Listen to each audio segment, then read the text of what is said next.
Bonjour à tous et bienvenue dans ce vlog des championnats du monde. Donc là, on est la veille de la course. Je viens de terminer ma dernière séance avant la course. Donc j'ai fait une petite séance de un petit peu moins de 40 minutes, pagayer tranquille avec quelques accélérations, mais très brèves, très courtes pour pas que ce soit fatigant pour l'organisme et garder cette bonne sensation, ce punch qu'on a sur l'eau. Donc là, on est en direction de l'hébergement.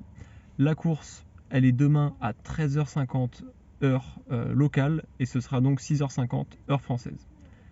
Allez, on rentre à l'hébergement et on se retrouve dans la cuisine.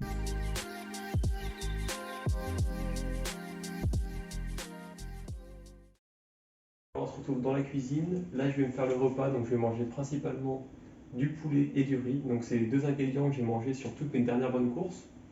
Et après, bien sûr, ce sera incrémenté de petits trucs en plus, donc un peu de légumes, carottes râpées, etc.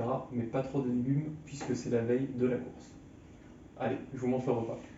C'est parti pour le repas. Donc voilà à quoi ressemble l'assiette. Donc au final, c'est quand même relativement comme d'habitude parce qu'avant la course, je ne vais pas changer mes habitudes, mais juste adapter quelques petits trucs.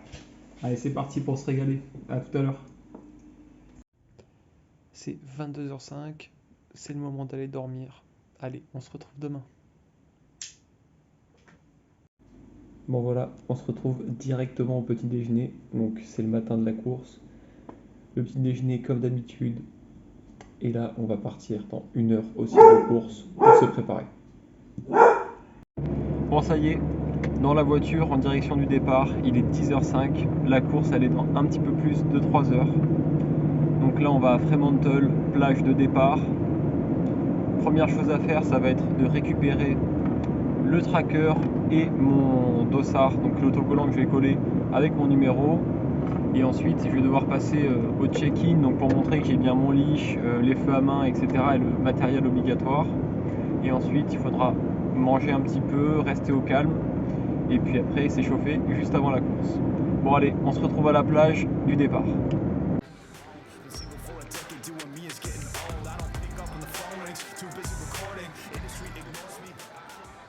Donc là on est sur la plage de départ, je vais aller faire le check-in, la registration, j'ai collé tous mes stickers. Le premier, c'est mon numéro sur la course, donc 154. Après, là c'est un sponsor, H Research Asia. Et après l'autocollant France. Donc c'est celui qu'il faut pour pouvoir montrer qu'on est français. Sinon comment je me sens? Pour l'instant ça va. Le parcours, donc on a 1 km ou 2 de dégagement et après le full downwind pendant 20 km. J'espère que j'ai bien décrypté le plan d'eau. Et voilà, on se retrouve tout à l'heure après la course. Donc voilà, la course est terminée. Je vais vous faire le récap et vous raconter la course. Première chose à mémoriser, c'est cette magnifique trace de bronzage que j'ai pu peaufiner pendant toute la course. Ensuite, le parcours, c'était un départ de la plage qui est juste au sud du port de Fremantle. Et ensuite, on remontait vers le nord jusqu'à Scarborough Beach. Donc il y avait d'abord 2 km de dégagement depuis la plage, départ sur l'eau, tous alignés dans les kayaks. 2 km de dégagement pour aller chercher une bouée. Donc ça c'était vent de face, très dur, physique. Et ensuite il y avait un long downwind de 19 km jusqu'à Scarborough Beach. Donc sur le bord de vent de face, même je vais commencer par le départ. Ça s'est super bien passé pour moi, j'arrive à bien partir, je me fais pas avoir. Sur le départ, je pars fort, je trouve des bonnes sensations et j'arrive à trouver le bon tempo face aux vagues. Donc ensuite, je tourne à la bouée de dégagement, je dois être dans les 10 premiers à mon avis. Donc super bien, très content. Une fois que je tourne, j'arrive tout de suite à être dans le bon tempo des vagues les premières secondes, donc ça me permet d'avoir de la vitesse, de la glisse et de trouver un bon rythme. Donc ça se passe bien. Ensuite, au bout de 1 ou 2 km après la bouée de dégagement, je vois un requin dans l'eau. Donc vraiment, il est sur ma gauche, à peu près à 1 km, 1m50 pardon, sur ma gauche, et à peu près 1-2 mètres sous l'eau. Et je passe, je vois le requin, je réalise que c'est un requin, mais au final, là, c'est la course. J'ai même pas le temps de réfléchir, je trace, c'est après la course que j'y repense.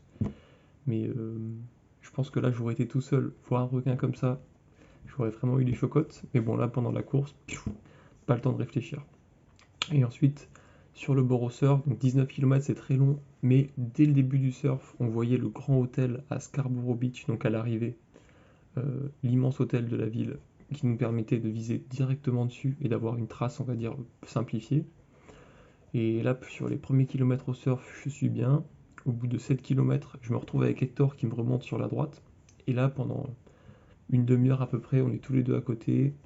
Ça tourne, un qui passe un peu devant, l'autre qui repasse, un plus à droite, plus à gauche que l'autre. Et ensuite, au bout de 14 kilomètres de course, lui il casse sa pagaie. Donc il finit en ramant que d'un côté, donc il finit dans les choux. Et après, à ce moment-là, on devait être 10, 13e par là, donc très très bien.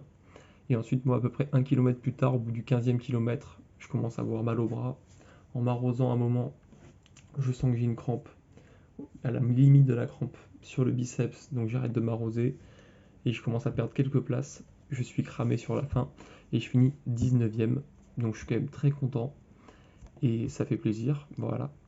Et là, on se retrouve tout de suite pour vous montrer donc le dessert que je prends après la course. Et aussi, petite précision supplémentaire, donc je fais 19e au scratch, je fais 3e européen, les deux premiers européens font 4e et 15e, et donc moi 19e. Et voilà, donc ça c'est une petite touche plaisir en plus, c'est un détail après, vu que c'était les championnats du monde. Donc voilà, je clôture ce vlog en mangeant mon dessert. Donc ce que j'ai voulu faire, c'est goûter les Fruit Loops. Donc c'est des céréales que j'ai trouvé ici et qu'on n'a pas en France. Voici à quoi ça ressemble dans le bol. Honnêtement, c'est méga addictif parce que c'est ultra sucré et un peu trop sucré. Bon voilà, en tout cas j'espère que ce vlog vous a plu et je vous dis à la prochaine. Ciao!